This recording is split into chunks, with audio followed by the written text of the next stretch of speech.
Hi everyone, this is Dave with Cold Creek Guitars. Today we're going to show you how to put a new string on a Gibson Les Paul style guitar. This could be Gibson Epiphone, and different, doesn't have to be a Les Paul, it could be an SG, anything Gibson style.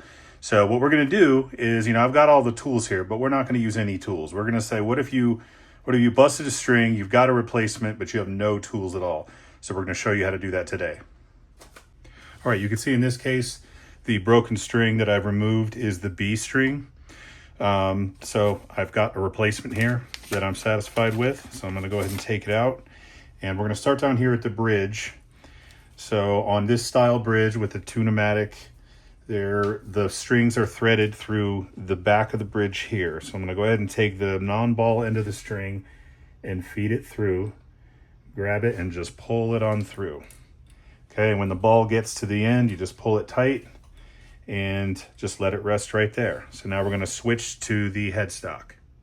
Okay, so now on the headstock side of the guitar, on a Les Paul style guitar, so on a Fender, all the strings wrap around the same way on all 6 strings, but on a Gibson, the 3 lower strings go one way and the higher strings go the other. So you see right here, the G string comes around this way, and on this side they come around the other way. So what I do first, and again, there's no perfect way to do this, is I turn the tuning peg so that the hole is sort of like at this angle. Okay, so if we're looking down on it right here, sort of at a 6 or 7 o'clock angle. Okay. All right, and that's where it is now. Now, down at the bridge, which you can't see, I'm making sure that the string is in the proper groove. Okay. Right here, you thread the string through the nut, okay? If it pops out a little bit, that's okay. It only matters when it really gets tight. And then I'm gonna hold it at the nut with one hand. And I'm gonna take the other end of the string and I'm gonna feed it through the hole. And you see what I did? Remember, you go this way. Don't go around the other way on a Les Paul style. So I'm gonna pull it through. And so everything is firm right now, okay? A lot of people, they start winding when it's really loose, and I'm not a fan of that, but you don't want it too tight either. You do want some. So you see here, there's a little bit of looseness. It feels pretty good. So I'm going to go ahead and call it right there.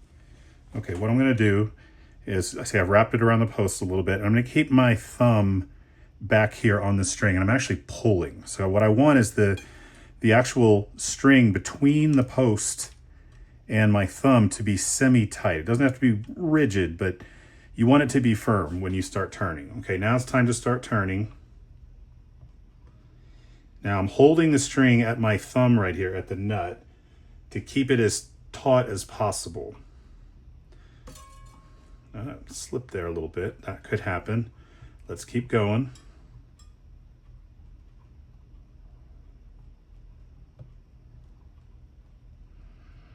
Your goal is to get it at least 1 to 1.5 times around completely so that it holds on without you having to keep the tension.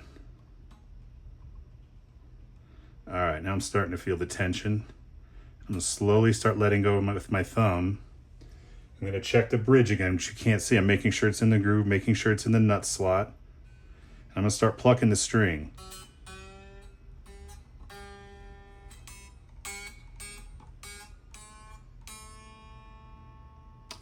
And there you have it. So now all that's left is tuning.